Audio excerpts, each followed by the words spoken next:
Genesis chapter 19. Good old Lot. Thought I was going to finish this chapter yesterday, but I did not, or last week, but I did not make it through it, so we'll finish it today. We are going to be in Genesis chapter 19. We are in verse number 12.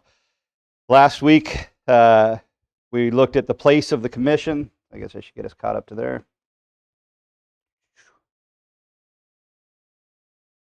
There we go. So last week we looked at the place of the commission, the place that Lot was sent to proclaim the message of deliverance was to his own family, right? God sends people to all kinds of different places, but our first and most important mission field will always be our own family, right? And we talked about the fact that Lot's kids didn't listen to him, and the reason they didn't listen to him was because Lot waited for the situation to reach the place of urgency before he decided that he was going to start living right, basically, right? The most disappointing things in your life or times in your life will be the times when either your own friends or your own family members won't listen to you when you try to warn them about hell or warn them about getting right with God, when they won't listen to you because your life doesn't back up the urgency with which you're addressing the situation, right? So you can't live your whole life doing whatever you want, and then when the time comes, right, feel like you can just flip on the afterburners, and now all of a sudden everybody's going to go, "Oh, I should have listened to them all along," right? That's not the way it works. You've got to have. I'm not saying you got to be perfect, but you got to have some consistency in your Christian life if you expect people to listen to you. So, anyways, we looked at the place there, and we talked about the fact, right, that if Lot had only reached his own family, that would have been enough, right? Because all that was expected, all God expected in order to save Sodom was 10. All that he needed was 10 people. Lot only had to have reached 10 people. We know that there was him and his wife and 2 daughters, right, in the house that weren't married because they'd never known a man, Lot said. So that's 4. You know that he had more than one son-in-law because it says his sons-in-law. So that's at least 2 more. That's at least 4 more. That's 8 all by itself. Assuming Lot had no sons, right? You've got 8 people right there. Lot wasn't even able to reach his own family. If only Lot had reached his own family, right? But Lot's family wouldn't listen to him. Then we talked about, right, for as far as church goes, we can have as many programs as we want to try to reach the lost with the gospel of Jesus Christ. And we should have programs to reach the lost with the gospel of Jesus Christ. We absolutely should. But every church in America would double or triple in size if all that happened was that the people in the church reached their own families with the gospel of Jesus Christ and brought them to church. That's all it would take. And that's where it all starts, right? We talked also about the fact that for a long time, the church has talked about how many young people leave church as soon as they get out of high school, basically, or out of college. That's it, kind of, right? We don't ever see them again. Part of the reason for that, in fact, the majority reason for that is because we have failed to reach our own kids. We've taught them not to cuss, and we've taught them to dress properly or cut their hair or whatever. We've taught them all of the outward stuff, but they did not observe the inward Christianity in us.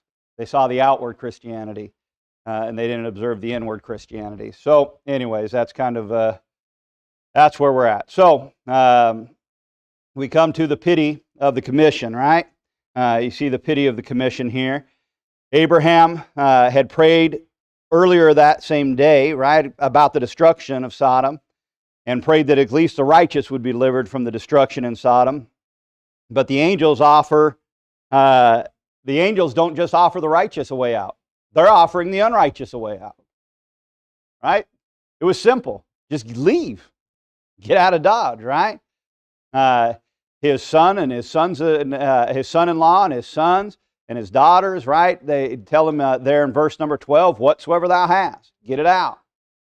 Get out of town, man. But they failed to do that. Matthew Henry says this about it. He says, the angels did not ask whether he, speaking of Lot, knew any righteous ones in the city fit to be spared. No, they knew there were none, but they asked what relations he had there, and whether righteous or unrighteous they might be saved with him. So, right, it comes down to just that in verse number 12. They're your son-in-law and your sons and your daughters. Right, so he's got one, there's just simple math, right? Lot and his wife, that's two. His daughters that we know of, right? According to this passage, are at least three. So that's five. His sons, that's another two, right? And his son-in-law, right? So we're bare minimum, we've got 8 people. Probably more than that, but at least 8 people. And Lot couldn't get his own family out of the destruction. And that is because Lot was a worldly Christian, right? Now, careful you don't bring in dispensational promises from the Old Testament into the New Testament age of grace and cross-pollinate your promises, right? Like a lot of people do. So here's how a lot of times we preach this message, right? Bless God, if Lot had just lived right, his wife and his kids and all of them would have been saved. That is correct doctrine, according to the Old Testament time frame that we're talking about. Here's the incorrect doctrine that comes along with it. If you just live right, all your kids would be saved too. That's incorrect doctrine. Right? It's because, look, when you, right, give you just a quick comparison, Job, right? The way to be prosperous during Job's time, you know what the way to be prosperous was? Live for God. If you live for God, God blessed you materialistically. Not necessarily so in our age, right? We know a lot of people that live for God and they're broke as a joke, right? And so, why? Because that's a promise that belongs in a different dispensation. But the principle is still there, right? And the principle is this: Lot doesn't have an excuse for living like he did when his family was dependent on him as their spiritual leader. And you don't have an excuse for living aside from God because you don't know who in your family depends on you as their spiritual leader, right? Me and Pastor Johnson used to talk about it all the time, right? Even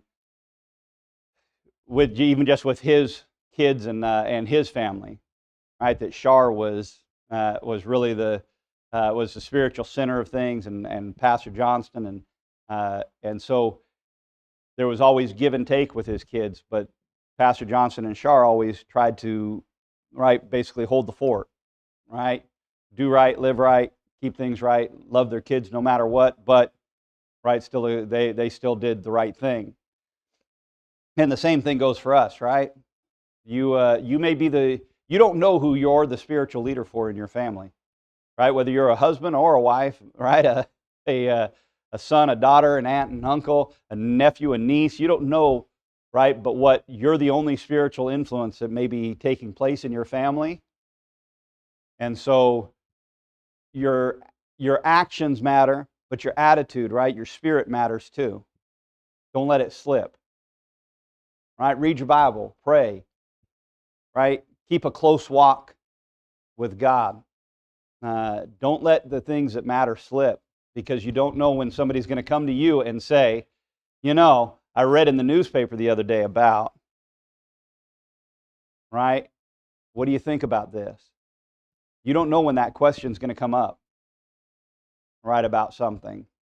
So anyways, the offer to the unrighteous in this passage emphasizes again that God's grace is wonderful.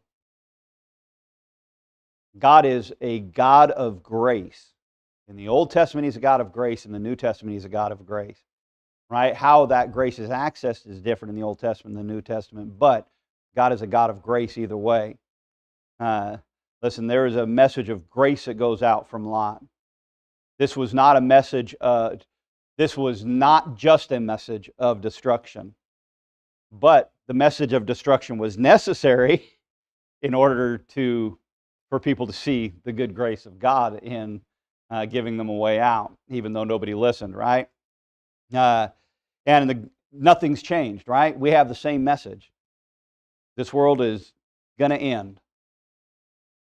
And there's grace in Christ, available to you in Christ. We went out and knocked doors yesterday, and we knocked on one door. A younger lady answered the door. Young is becoming a relative to me at this point, but a younger lady answered the door, and before I said, "Hey, my name's Nathan Cook. I'm from Faith Baptist Church." That was as far as I got. And she said, "Not interested." Right? And I thought, as we were walking away, it was me and Ariana went together yesterday. So it's me. Oh no, it wasn't. It was me and Brian. But as we were walking away from the door, I thought to myself, she's going to stand before God one day. And she's going to say, no, you don't understand. I have a reason. God's going to say, not interested. Right? We have a duty to try to reach the world with the grace of God. What would you think, right? I think I said this last week, but what would you think of Lot if what you knew was this? Lot got the message from the angels, packed his stuff, and left town. Quietly in the dead of night, right? Didn't say nothing to nobody. Thought to himself, man, I don't want to offend anybody by making them, think that that the judgment of God's coming on Sodom. I'm just going to leave quietly, and they want to go with me, they can go with me. You know what you'd think?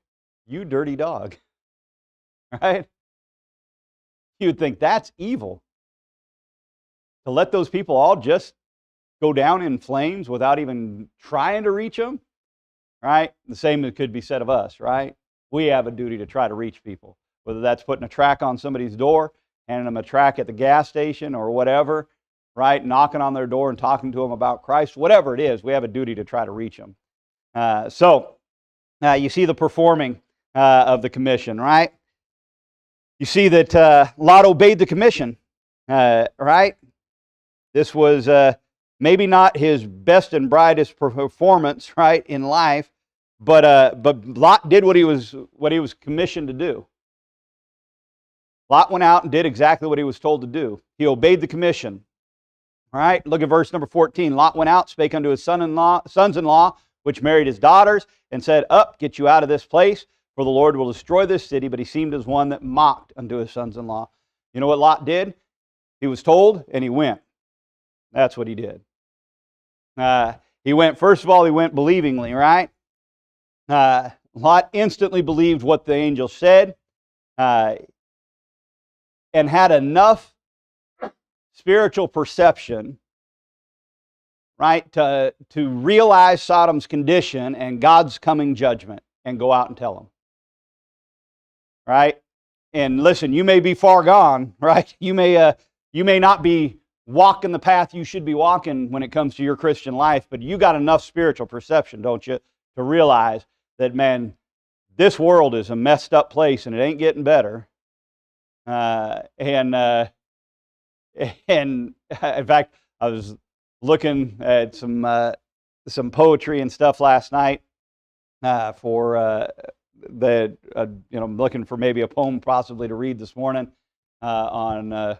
Actually, what I was looking for Johnny Cash's this ragged old flag, but I found a bunch of other stuff too, and one of them was written by a lady who obviously was a Christian, and the whole poem was basically about, man, God, bring us back, right? We've gone so far, still shed your grace on us. And listen, you may be pretty far gone when it comes to how you should be walking spiritually, but you got enough spiritual perception to know that your family and your friends who don't trust Christ as their Savior will die and go to hell, don't you?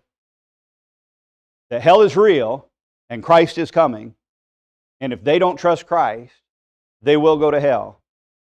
And it's more than the words you say, it's the life you live that back up the words you say. Right? Lot is proof positive of the fact that the life you live needs to back up the words you say.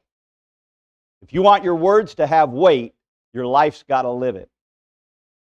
That doesn't mean, well, I haven't been living right, so I should just keep my mouth shut. That's not what I'm saying. The point of that is if you ain't living right, start living right. All right, that's the point. He did it believingly. 2 Peter chapter 2, verse 8 says, "For that righteous man dwelling among them," speaking of Lot, "in seeing and hearing, vexed his righteous soul from day to day with their unlawful deeds." You know what Lot had? Lot still had some spiritual perception, man. Listen, faith is still the key to obedience. Without faith, obedience will always fail. Obedience never lasts without faith. And faith is tough, right? You know what Lot's faith did? Here's what Lot's faith did. Lot's faith sent him running to his sons and his sons-in-law. That's what Lot's faith did. It put his feet on the ground. It put action to what he said, what he believed. By the way, faith always does that. Right? You can't base your faith on your action. Right? But faith always puts action to it.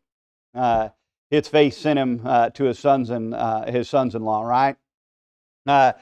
Psalms chapter 116, verse number 10 says, "I believed, therefore have I spoken. I was greatly afflicted."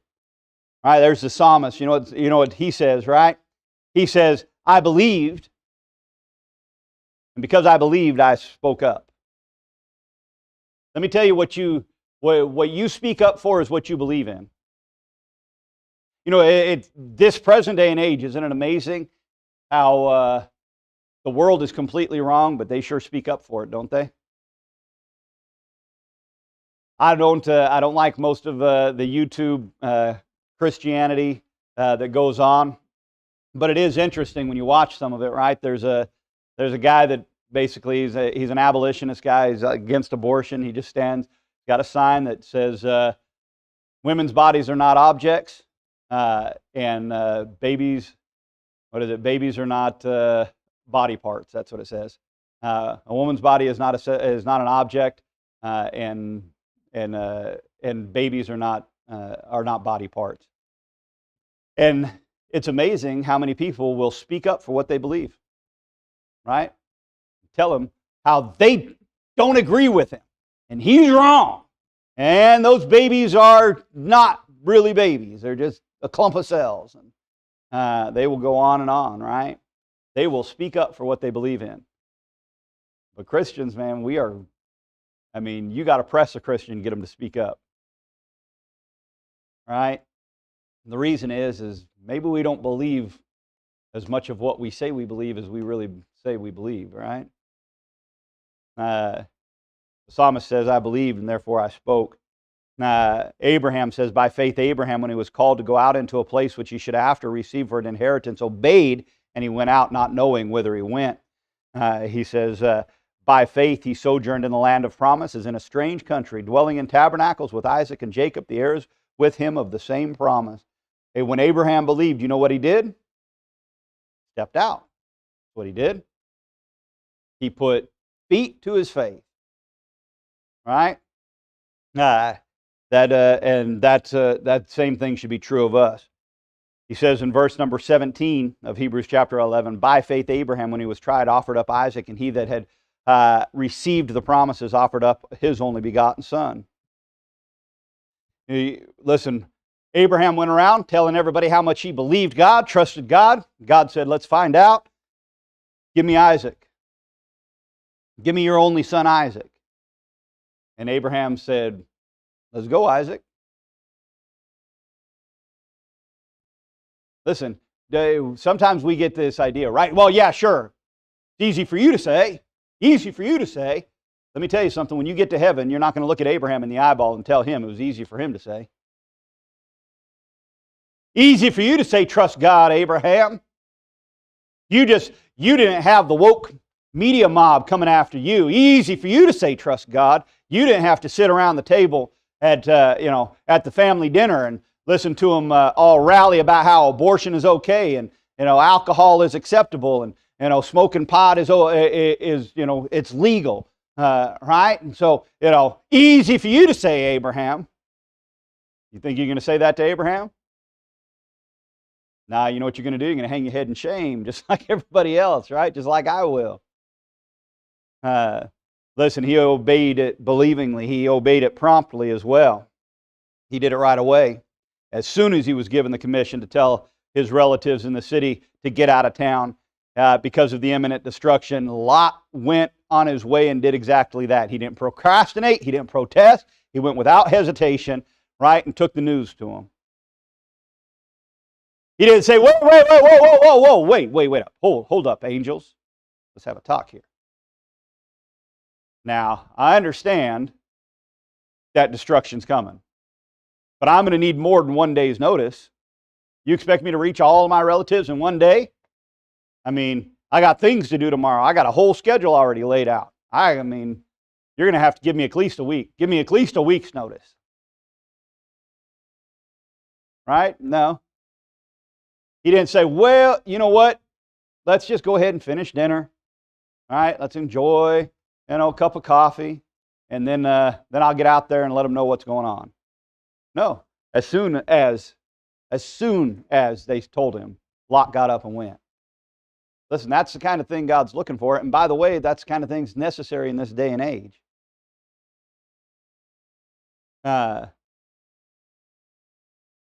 Some people wear it as a badge of honor, and I don't know necessarily. I'm not.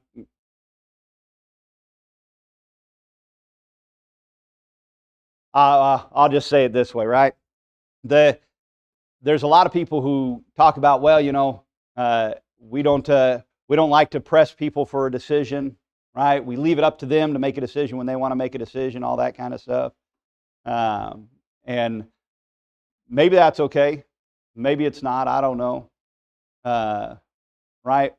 But I also don't know how many people have been that close to trusting Christ. And if somebody had just pressed for a decision, they would have. Now, here's the way the other side says it. The other side says, well, they'd make a decision today, they'll make a decision tomorrow, they'll make a decision. All right? If it took me pushing them over the line to get them to make a decision, then that kind of faith wouldn't have lasted. Well, I don't know. I really don't. But I know this. I know that we don't have a sense of urgency in our day and age about reaching people with the gospel. We don't go promptly when we hear it. Right? I'd have much better success if I got up this morning and preached a message about how you ought to go out and knock doors and tell others about Christ, and then said, at 3 o'clock this afternoon, we're going to go knock doors. I'd have a much better response to that than if I get up and preach a message about how you ought to go out and knock doors and tell people about Christ, but we're going to go out next Saturday at 9 o'clock. Right? Now, you can say the excitement wears off. You can say it was emotional. You can say whatever you want, but I'll tell you this. We just don't respond promptly and urgently like we should, and like Lot did in this case. Here's Lot, who's a worldly Christian, isn't right with God. He's vexing his righteous soul daily in a city that's wicked and sinful, but even he knows when he's told, hey, destruction's coming, he knows, go tell everybody right now. We should probably take some notes from him, right? It demonstrates the only right way to respond to God's orders, and that is promptly. Listen, there's a reason why a lot of very good Christians have been put on the shelf when it comes to service, because they delayed in taking the opportunity to serve God.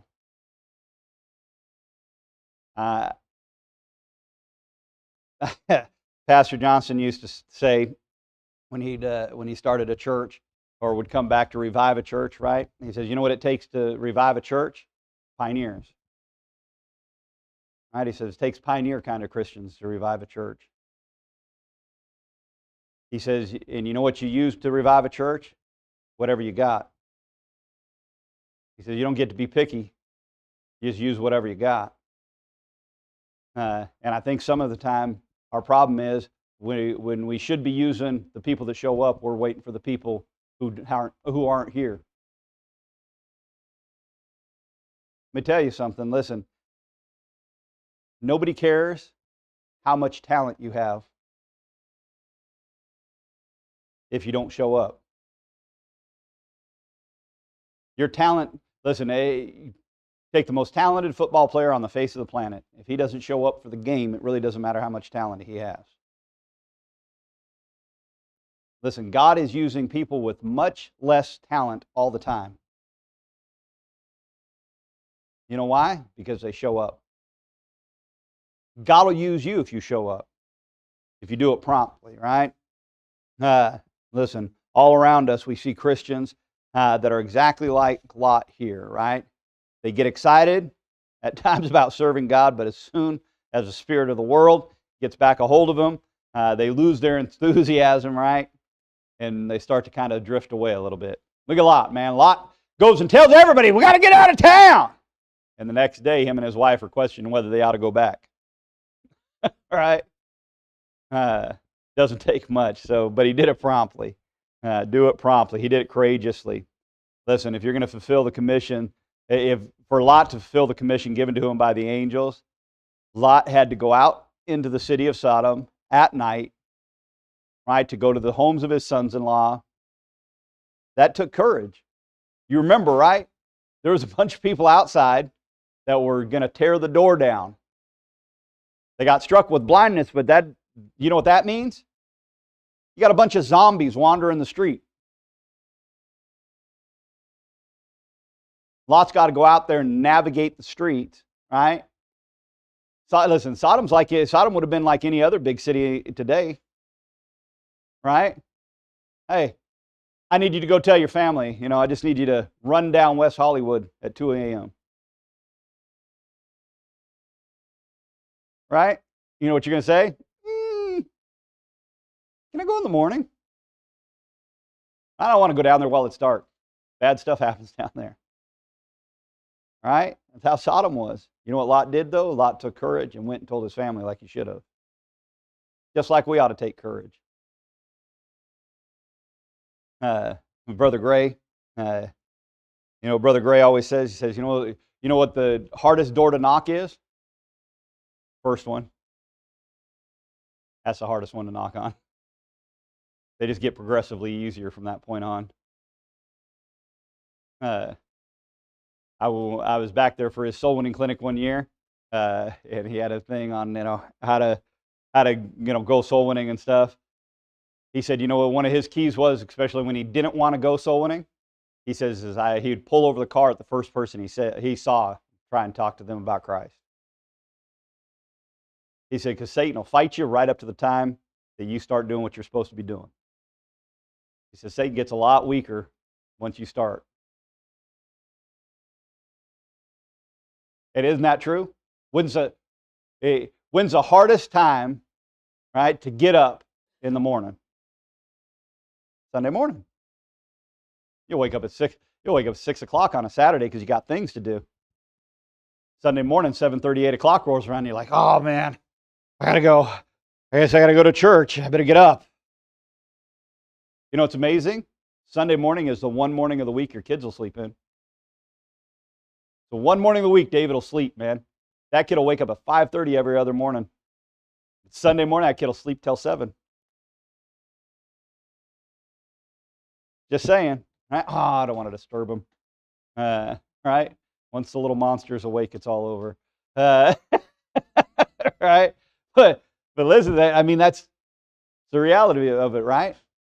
You give a kid, if your kids have a day off of school, man, they're up before they would have been up if they had school. But Sunday morning, you got to go in and wake them up. You know why? It's hard to do what's right. It takes. I know it doesn't seem like courage, but it takes courage to set your alarm clock early. All right, it takes more courage for some of us than others. But listen, Lot did what he was supposed to do. Did it right away. Did it with courage. Right? He faced what he had to face. Did it courageously. Listen, no one does well in delivering God's message to mankind if they don't do it with courage.